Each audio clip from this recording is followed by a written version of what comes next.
Welcome to the Point 101. I'm your host, Gail, and today we're diving deep into a topic that touches the heart of every parent and guardian: God's promises for our children. Join me. Hello, hello, hello, hello. I heard you was looking for my brother. It's Ledge here, and my little brother, Sweet Lips, the Hello, sweet everyone. of the God West. bless. Hello, hello, hello. I heard y'all was looking for him. He here. I'm back on the scene. How are you all doing? Hello, hello. Welcome all. Welcome, welcome, welcome. I know you missed us. Some of you guys got a little reading yesterday, but we're going to finish up with our children. Be in the village, be in the village, be in the village, in the village, around the village. Hold on one second while I'm looking for something. Let me throw this out here real quick, and then we can.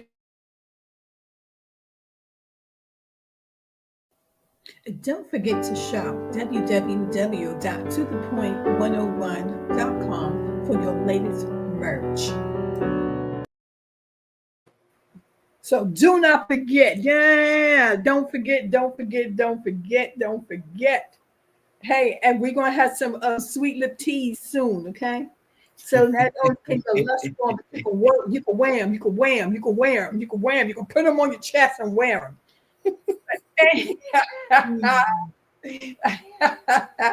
Because I know you guys out there, y'all looking for sweet lips. Y'all looking for them. I know you are. But hey, look at here.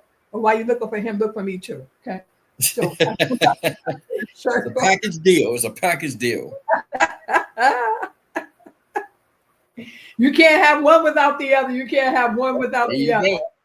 Look at here. Look at here. We on a package deal now. But anyhow, we're gonna finish reading uh, Offer Limited Choices. We will get through this book because, like I said, we're giving you new ideas to try when it comes down to really helping our children get to our age, okay? Because this, I don't even know what to call it really at this point in time. Like our youngsters, these youth, a lot of them, for some reason, is not making it to 18. And if they make it to 18, they're not even making it to 25. And we Mm-hmm. have to find ways, like we said, these old school ways that we have going upside the head, doing this, doing that. Like it's just not working. For some reason, these children are angry. And for some reason, we as adults, we ourselves even need to change our ways. Never mind trying to find what will work for our children. We need to find what's going to work for us too, because we're so set in that generational curse, handing it down. It's like when it's all said and done, a lot of us still needing counseling ourselves, Mm-hmm. because when it's all said and done, we're not even healed from our own traumas. We're just not healed from our own traumas. And then we're still taking it out on our children as if they caused it. But yet, you know, we had that battle before they were even born. So, we're going to keep on offering ways, researching, reading, bringing it to you, trying to assist you as much as we possibly can, because, at the end of the day, Uncle Sweet Lips, Auntie Sledge, we said we need to bring that village back. We need the people in the village. We need the village people. We need the village people. We need to know how and learn how to be there for one another, and stop thinking that someone else's tragedy can never happen to you until it's at your doorstep knocking. So don't ever just think that you're above, or because I'm doing this and my child knows this and they know better than this and they know, no, off that at one time. Hmm. You're right about But that. yeah, but if all they know is let me cuss you out, let me yell at you, let me use corporal punishment on you, they go outside the door and they're twice as angry as you are. So everyone that's in their target, in their line, in their sight, becomes a target for them. So we have to get rid of that. We have to get rid of their ways. We have to get of new thoughts going. We can't continue on, this way of you do as I say, and that is I do. Because if I see you do it, I'm going to assume that it's okay, and so I'll do it. But when it comes down to it, we need to give our children a chance. Give them a chance. Let them make it to the ripe age of 50. Let's see what's going on and how what we're doing and what we're saying is affecting them. Because you just keep reading how these children are just unliving each other, and now they're starting to unlive their own families. What is going on there that you would have a child pick up any type of weapon, anything, to do harm to their own flesh and blood, to do harm to their own flesh and blood? So, hey, we're going to continue to do the research. We are going to continue to provide different ways. And all we're doing is saying, hey, let us help you. Because when it's all said and done, the change starts with us. The change start with us. And so that's all we're doing. We're saying the change start with us, and let us research different ideas so that when it's all said and done, at least you would have something to fall back on. At least you can say, I tried something different. That's all we're saying. Try something new. No one's perfect. No one's perfect. But when it's all said and done, for the love of your child, try something new. Try something new. And with that being said, you know, um, as I said before, I look over my news feed, whenever I'm online. Um, I forget what state it was in, but the police had an 11-year-old girl in handcuffs, being very aggressive verbally as well with this here child, because this 11-year-old child, according to them, fit the description of a black woman that stole the Kia.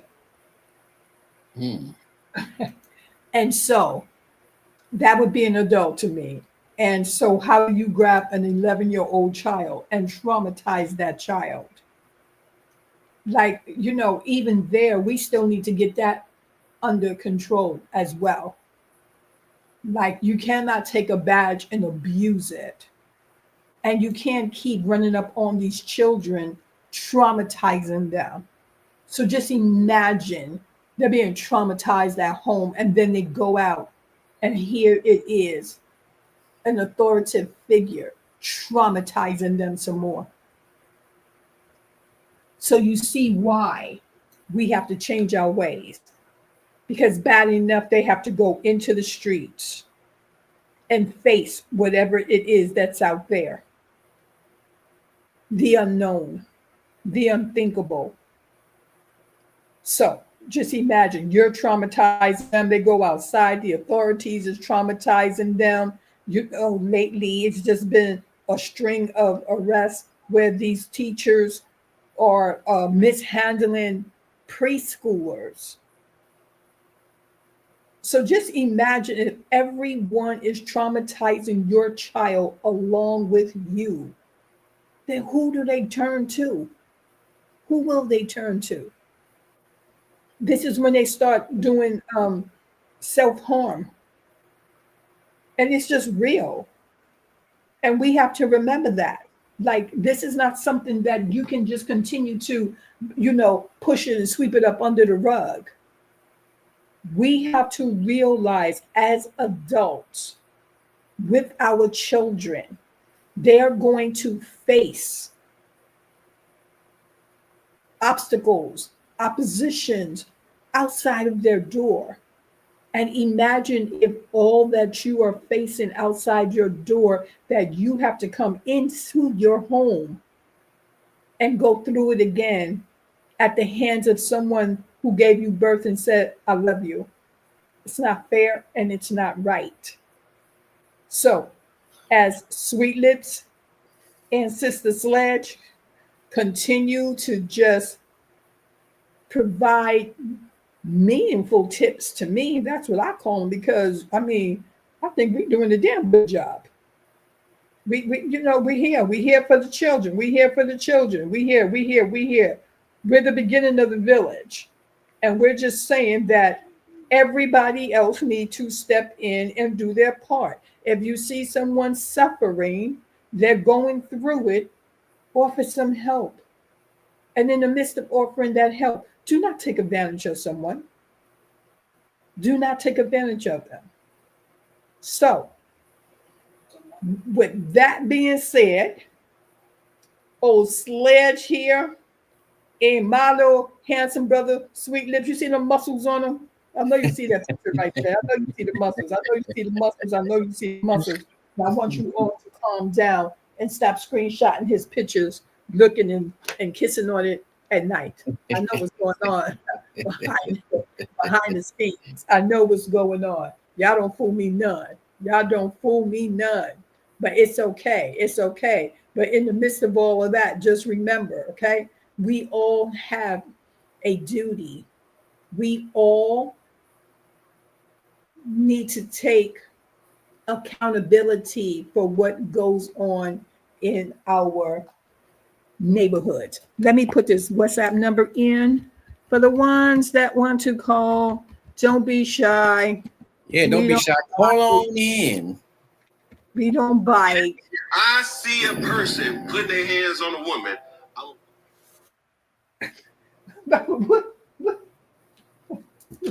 What's going on? You got your phone self-threatening?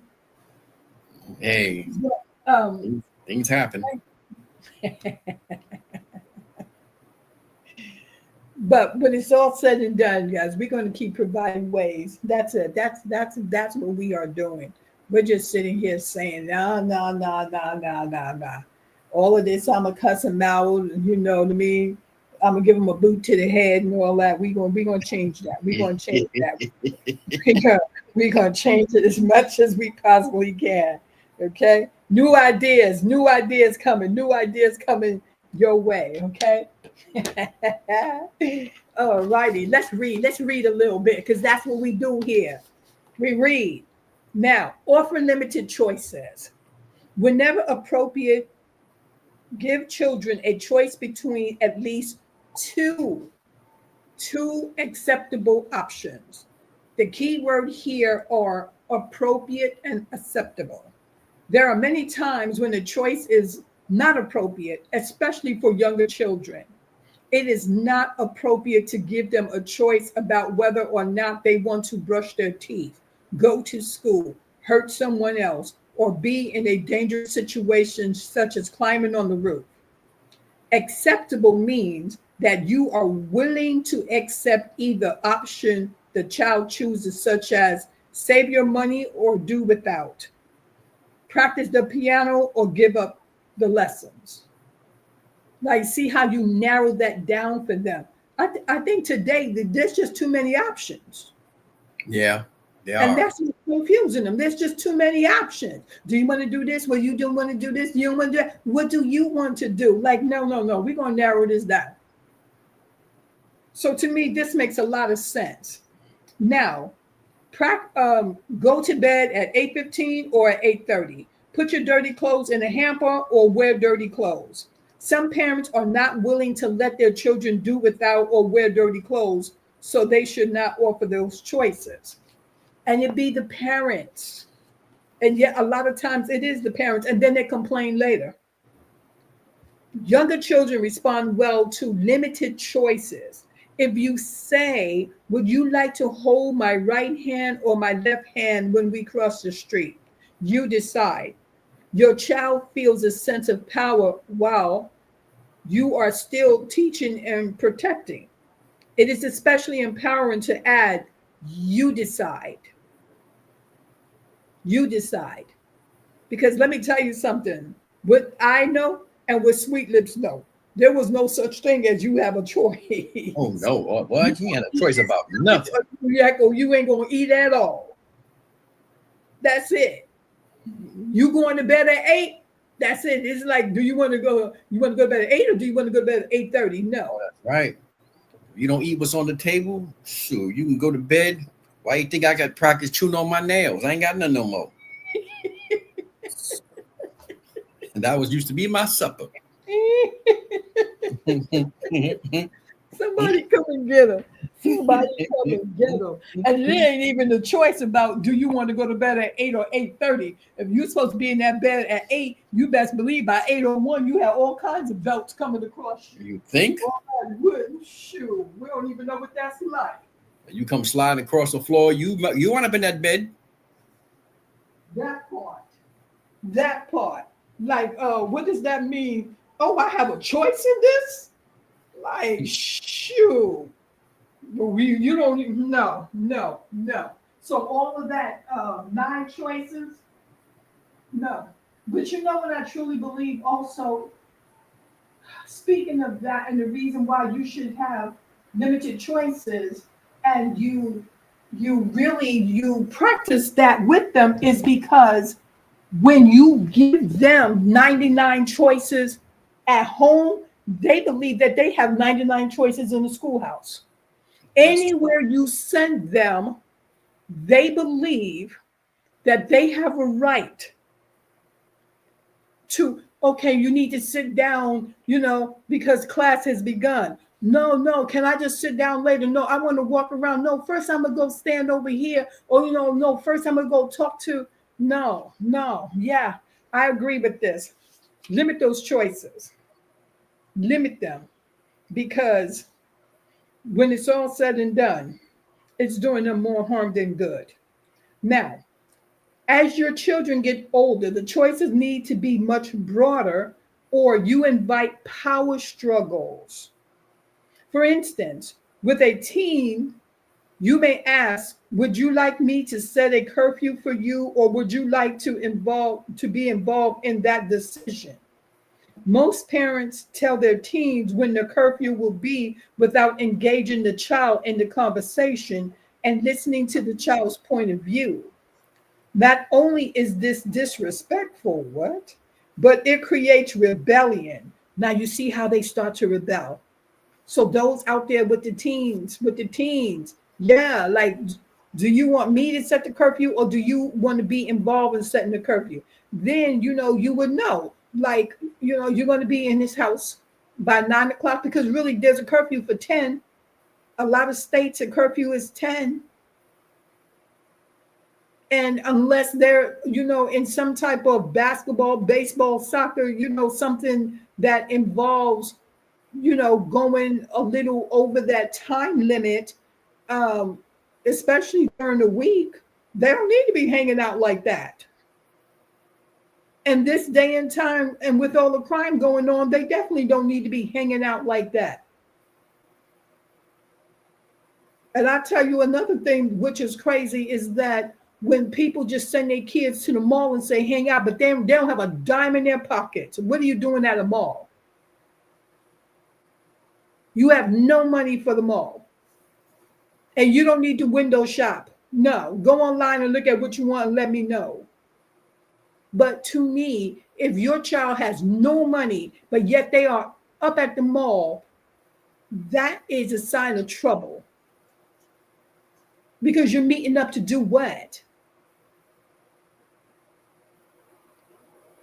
Think about it. Now, if you and your child are miles apart about what time a curfew should be, you could always agree to negotiate in small steps, which you try out for a week or two at a time. Set limits. Parents must set limits for their young children and involve their older children in helping to set limits. Your job is to set the parameters like the sides of a bridge. When your children are younger, the limits are tighter. When they are younger, the limits are tighter. And as the child gets older, the limits expand and the children can be involved in setting those limits. Part of the art of parenting is to know when to loosen the limits. Usually, your children will help you with that decision, either through conversation or action. If you practice the communication skills we offered and hold regular family meetings, your kids will show you when they are ready for more freedom, and you will be involved in setting new limits that are mutually respected. And this here day and time, according to like back in the day, as we would call it, you know, it's funny how, I just read that the things you do now would be considered disrespectful. And back then, you're the parent and you just do as you're told, and that's it. It's not disrespectful. You're disrespectful if you question it.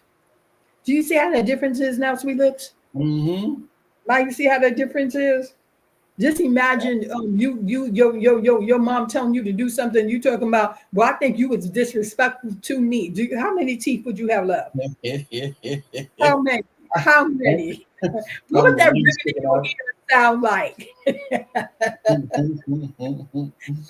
How quick would your bags have been at the door?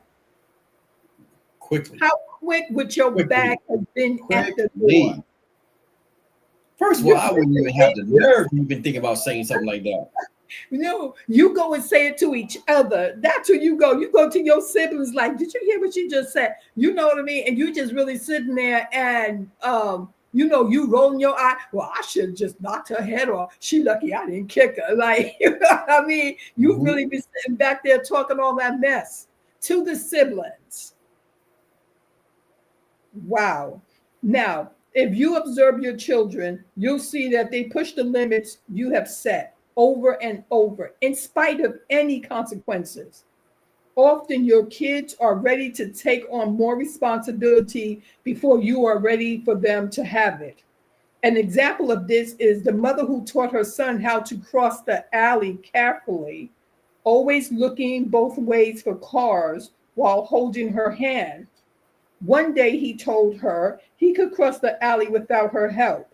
She wasn't ready to loosen the hold, but he insists that he was going to go play with his friends on the other side of the alley and he could look for cars all by himself. Because of her fears, she told him she let him give it a try and then she hid in the bushes so she can jump in front of a moving vehicle if need be. Of course, being well trained, he crossed by himself with ease and safety. Sometimes the children, sometimes they can take on a little more responsibility, but you can see it. You as the parent, you can see, when you're not, hey, look this way, look that way, be careful. When you're not doing that, you know that, okay, they can take on a little more responsibility. Now, positive discipline, parents set limits using natural consequences, logical consequences, and routines. Natural consequences are simple and very effective in learning process. They happen naturally. When you stand in the rain, you get wet. When you're wet, you think, I'll run inside and get my umbrella or raincoat. No one has to tell you to do it in advance. Frequent nagging about natural consequences usually produces children who can function properly only when bossed, reminded, or nagged. And that is so true. And I've seen that. I've seen that. A child will only respond when they're being nagged or bossed around. They don't know no other way because you never gave them any leeway. And really, you showed them that you had no trust in them. And then, and a lot of times you just going through so much your doggone self that, you know what I mean? Like all you know how to do is nag. That's why he or she left. Let me stop. I didn't mean to throw that in. But you've interfered with the natural order and robbed your child of the opportunity to learn from consequences of her choices. You can practice using natural consequences by teaching yourself to wait and watch before you act to see what your child will do if you don't interfere. And it's called growth to me. Allow your child to grow. You can always intervene after the fact because there is no danger when you allow for a natural consequences. Your child won't die of pneumonia if a few sprinkles fall on her, and that's so true. Now you know that when outside a person can be telling your kid, "Oh, you're gonna get sick," or you know what I mean, "Oh, you're gonna run a fever." Oh my goodness, you talking about generational curses? That is what we really do. You'll get the flu if you stand in the rain, knowing that that is not how you get the flu. Oh my goodness, look at us. If she doesn't seem to mind getting wet, you can always say, "Honey, I'd like you to run inside and get your raincoat because we need to wear our coats when it's raining." Makes sense. It might be even more effective to say, "Honey, what do you think? What do you need to do to keep from getting wet?" This invites your child to think for themselves and feel in charge of herself. When she comes up with an obvious answer, children learn naturally if parents can resist the urge to control. And that is a key word right there. It is all about us being in control. Because someone controlled us and took our voices away, our parents, their parents before them. We want to be in control. And a lot of us have narcissistic traits that if we're not in control, things are not going our way, we just feel helpless and left out. Hey, look at us. So we need to feel an urge to control, to rescue, or punish them for their choices. And that's the truth. That is the truth right there. I want to stop right here. I need to remember where I stopped at because I want to have this conversation before we go. And so I know it seemed like that was a short reading. So what? We still have more days to go. Um, so let me just explain something. And sweetness, give me your option, your opinion, because I know, like in the back of my mind, you will say, "I don't blame the father." That's right. That's right. So this came across my feed. There was this girl, and she was 14 years old. And the father was telling her that she had to get out of his house. He said, "You can't stay here no more. I told you to stay away from those boys, and you don't want to listen. You want to do what you want to do. You don't want to go to school. The school keep calling me. You got to go." And so he said, "Call your mother and tell her to come and pick you up." The girl said, "You know my mother don't want me, so why are you sending me back there?" And he said, "I don't care. You have to get out." And I just thought to myself, "Fool, you are wrong. Okay. You're wrong." Okay.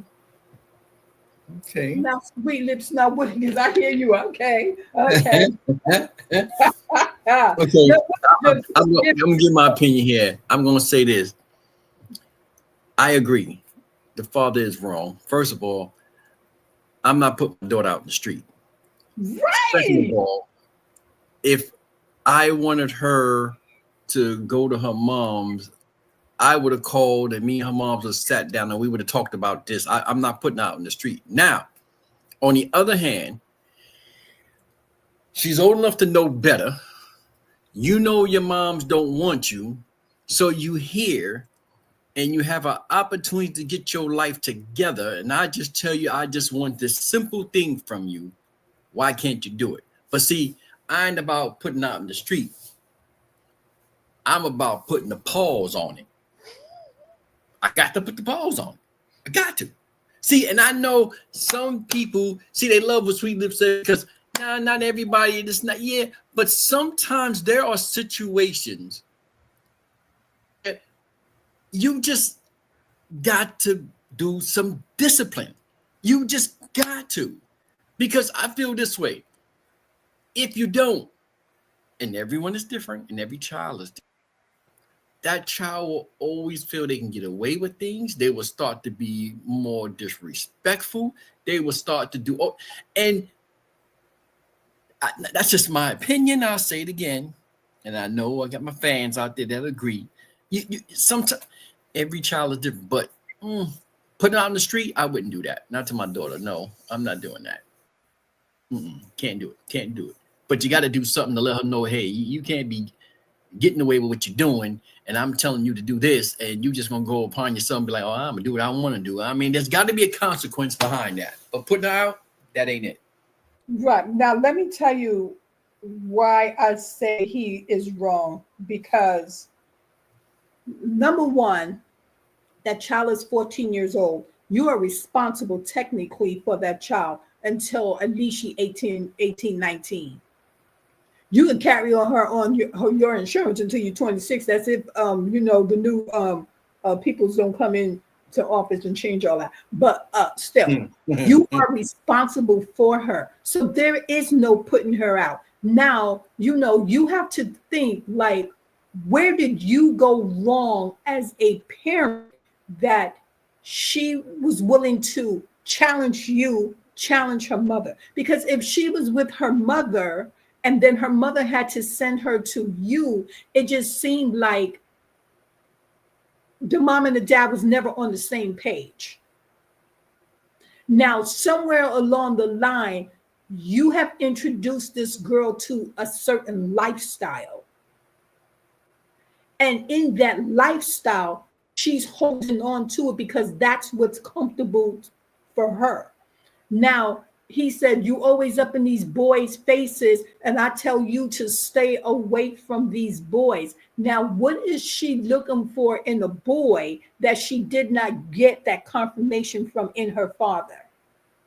Because your job as a parent is to build that self-esteem up in your child. You are supposed to make her feel like she's more than. So for her to want to go into these streets and hang out and be up in these different boys' faces. So is this what the mother was doing? Introducing different guys? Is this what you're doing as the father, introducing her to, these different women? Because to me, a child that's out there looking for something is lacking something in the home. So she is missing something. And what it is like, you need to figure that out, to say, get out. Like, no, try to get that child into some type of counseling. Because if she's that defiant, you best believe her being underage, whatever she push out, you're going to be responsible for it. So at this point, get some counseling for that child. Get some counseling for yourself to think, like, why would I want to just throw my hands up and say, get out? Because me as a parent, and I am supposed to be really guiding you, providing for you, where did I would be looking like, where did I go wrong? And how can I change my household dynamics to accommodate this here child? Because to me, a child that defiant is a child that's crying out. But and I want to know why. I want to say this, and that's going to always be my feel about situations like that. Not every situation is always the parent's fault and the parents fail somewhere. Here's what I look at. You know, there are parents, lots of parents, that raise their kids right, do what they got to do. I mean, you name it. And I say this all the time, and all you folks out there, you know, in Sweet Lips land, y'all know Sweet Lips has said it many times. Things go wrong. And sometimes social media or the people your kids hang with can change them completely. And it has nothing to do with the way you raised them. Because that's what we have to look at. Not everything is always on the parent. Not though, well, the parent must have did this wrong, or where the mama went wrong, where that. No, a kid can just go wrong because they just went wrong. They just took a whole different detour than what you raised them to be. And we're talking about they can be 10, they could be 9, they could be 12, it don't make a difference. Something always seems to remember. As a child, and the older you get, you have a mind of your own. And there's certain things that may trigger you to turn this way when you know that's the wrong thing to do. You know you wasn't even taught that, nothing. But for some reason, you went that way. Or you could have went that way because you seen Paul do it. You seen Michael do it. Hey, you could have seen the people you hang around. Hey, they get away with it in their household with their parents. Let me try it. These things happen. And it's like you just, as a parent, you stuck there like, what just happened? I didn't teach you that. Where you get that from? Sometimes it's just the child itself, and they can be easily influenced. And it throws the parent off because that's not how I run my household. So we have to look at that part too. Right. But this is the reason why I say what I say, is because if you have that communication with your child, you start to see that behavior come in. To me, this is what happens when you're allowing them to talk back to you at 8, 9, and 10. They're running their mouths to you, and you have not nipped it in the bud. So this is the reason why I say that the blame falls on the parent, because a lot of times we start thinking that, the little mouthing off that they're doing to other people, we just look at it thinking it's so cute until it's our turn. So had you nipped that in the bud when you seen it coming, or if you weren't so hard on that child, then the child to me would not be sneaky. I can agree with that, but I'll say it again. The other flip side to that is, do you know, even when we grew up, and to this day it's no different, there are so many things that we have done on the outside world before we come to our parents' door. And like any other parent, you can be the most polite, sweetest child there. They don't see nothing. You can sit down and engage with your parents in the polite way. You can do all these things. But then when you go outside that door, you are a totally different person that we have not seen. We didn't know this was going on. It's like these things happen. It's like somebody say, hey, your kid is out there and your kids in this is dealing drugs, or your kids in the gang, and they were like, not the kid I know. I ain't seen none of that. I go to the ballpark with my kids. We sit down and have family time. We talk. Yeah, because they put up a whole front, but outside that door, they doing totally different. That's why it's hard, because you're right. If you see it and it's in front of your face, yeah, as a parent, you're supposed to correct that. But if you like, hey, I didn't get that. That's not the way she talked to me. That's not the way she talked to her mom. We don't get that here. Oh, because outside is happening. That's like somebody coming you telling you that, hey, your child was out there cussing up a storm. You're going to be shocked. It ain't the point that you taking up your children like, wait, my kid? Like, are you kidding me? Right, no, for real. It's hard for that parent to believe that, because we don't see that in my house. But when you do catch it, you're shocked.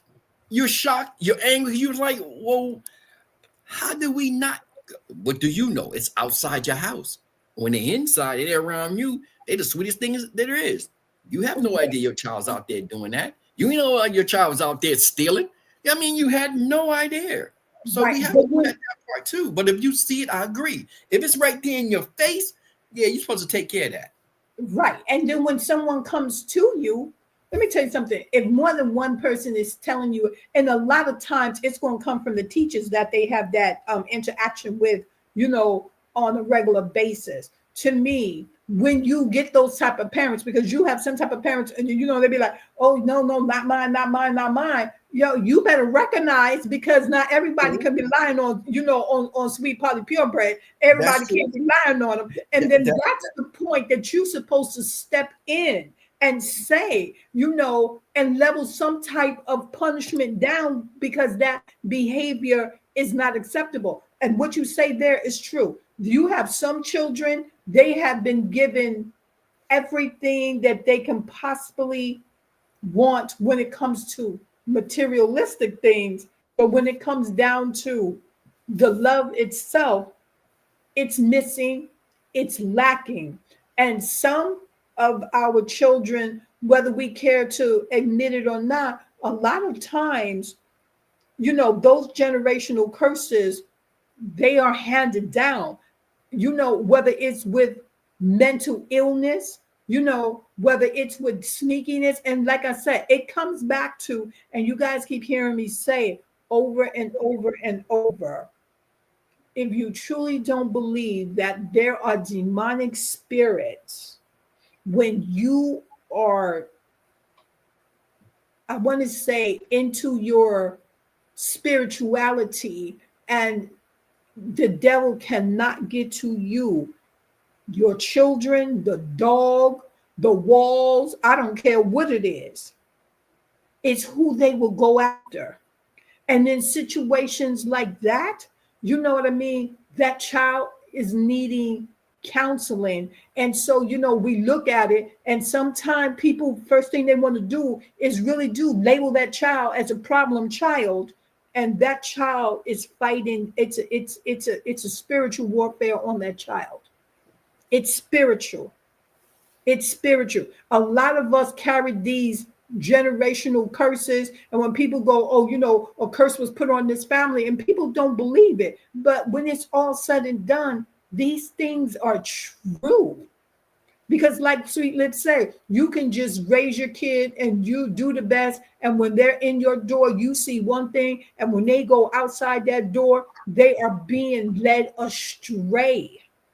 Oh yeah. But it's up to you to build that up in them, that self-esteem. But you know what? And what I will say is that the world is changing. Times are changing. And really, it's sad to say that it's evolving for the worse instead of the better. It's because our economy is getting worse instead of better. Our lifestyles are getting worse instead of better. Our financial situations are getting worse instead of better. How about, you're right. When it comes to the world, is changing. Everything, because, the bad, the good, because you look at it, you raise your kids and talking about, well, if you do this, you suffer the consequences. You go to jail, you this and that. Even that has changed. I mean, we sit around here and see people, it's like the law pick and choose, like who should go to jail and who don't. And you be like, okay, how they get away with it? We always raise our kids like, don't nobody get away with nothing. You gonna get caught, and it's just different now. It's different. It's just different. Totally the different. economical situations is totally different. And this is why we keep saying, find different ways. But to throw your hands up is never going to be the answer. Oh no, never. Throw your hands up and say, get out. You see too many situations where these young, as we spoke last year on about the two brothers that had to sleep there on the porch. We see too many situations where the parent is throwing their hands up. You can't throw your hands up. You can't throw your hands up for anything, anyone that's under the age of 18. Because guess what? When that child goes out there and commit a crime, they're coming back to you. Yep.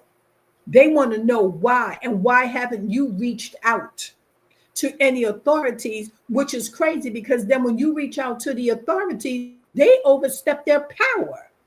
You Mm-hmm. go when you call, the police, and they sitting there handcuffing them and throwing them down, and you know what I mean, putting them in arm holds, and doing figure four, like they named the Rock or something. You know what I mean? Like you are a police officer. You're not John Cena. Mm-hmm. Ain't nobody told you to do a suplex on my child.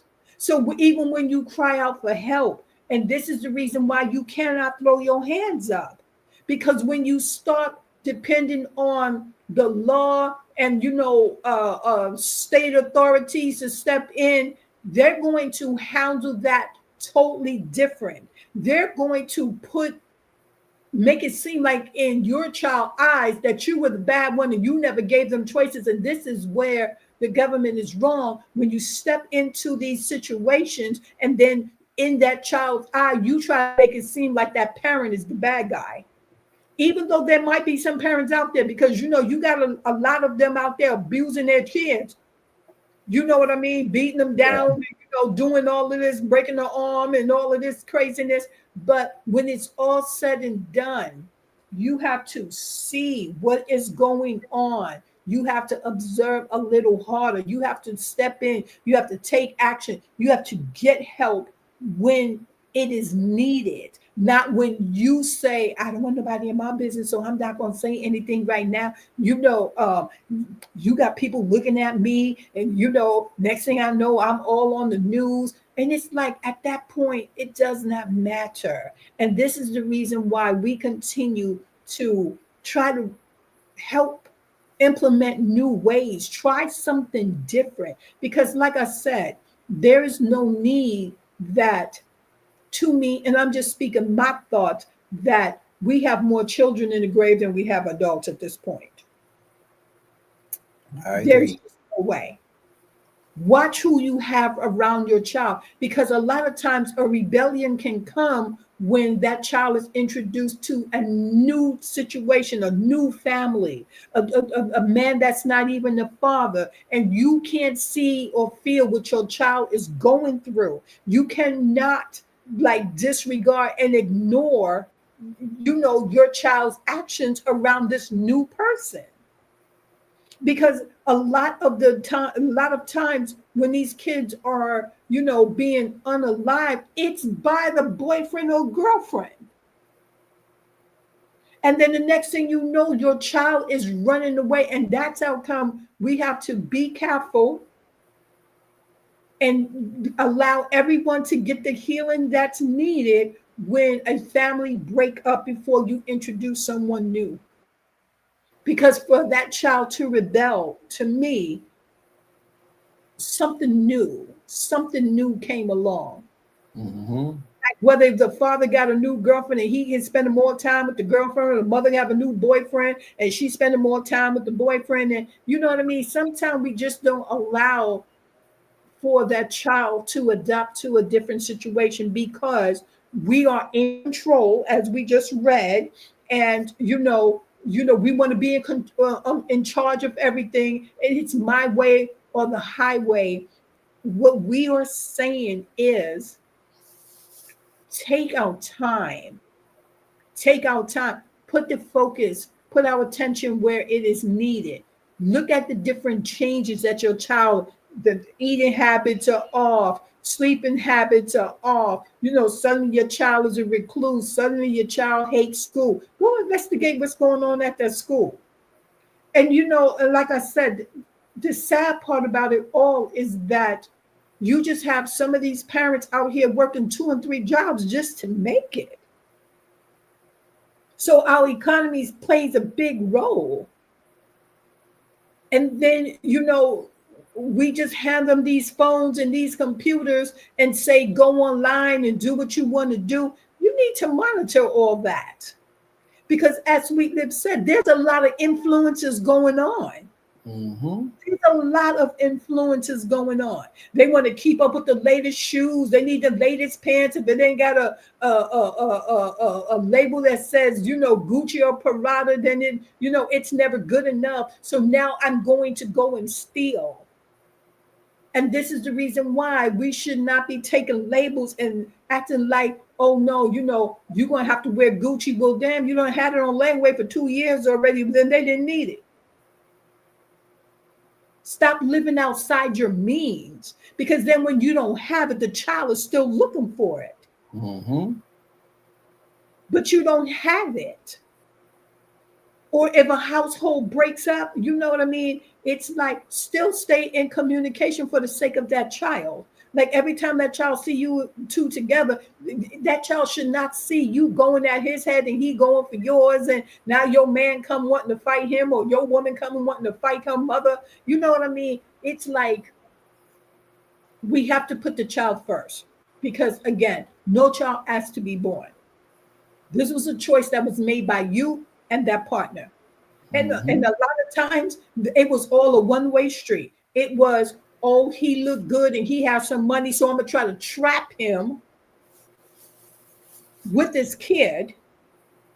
And then when he walks away, and then you're looking like, oh, you walked away from my child, and we were together. No, y'all was together only for 5 minutes. So if you opened your legs in 5 minutes, and then yeah, sure, he should have been using a condom or whatever, but it was going to always fall back on you. It It's was going to true. always fall back on you. So when it's all said and done, as adults, we need to realize that the decisions that we make can cost our children their lives. Because now you're frustrated and you're ready to go upside this girl's head day in and day out because the daddy ain't there. So, and then all of a sudden, as the father, what you were not planning for is now dropped at your doorstep, and you look at your check and you realize you got $500 or $600 unaccounted for, but it don't went towards child support, and now you angry and you get this child, and now here you are mistreating this child because they're emptying your account. So I think we as adults need to take more responsibility. And we all need to remember, when you lay down, you better you better have it strapped up. You better put something on. You better cover it from the front to the end. And as a woman, you better be on, I don't care what they got to put in your arm. I don't care where they got to insert it. But you better be protected, because when it's all said and done, the responsibility is always going to fall back on the one that pushed them out. So That's true. that's Sledge and my little brother Sweet Lips. We will continue this. We're going to get through the rest of this reading tomorrow, okay? And so I'm going to do some pre-reading also, so we can kind of get ahead of the game. All right. So as we said, bring the village back. We're asking the village, if you see something wrong, you see someone needing some help, step in and help out. And do not forget to keep Los Angeles in your prayers. And hopefully the fires that's going on, we can get them contained and under control and put them out, because, so many people are suffering. And I am telling you, and everybody you used to seeing on that TV or grabbing the mic saying something, they are going to go through a whole lot of heartaches, pain, and really, you're going to be angry, because when it's all said and done, all that you have worked for, something or someone has taken it away. So, they're gonna have to get some counseling. They're gonna have to get some type of counseling. Okay. So we're gonna keep them in our prayers, and keep our children in our prayers. And when it's all said and done, it's all going to work out. It's going to work out. It's going to work for the better. So it is Sledge It is Sweet Lips, and we don't know where you're going, but you got to get out of here.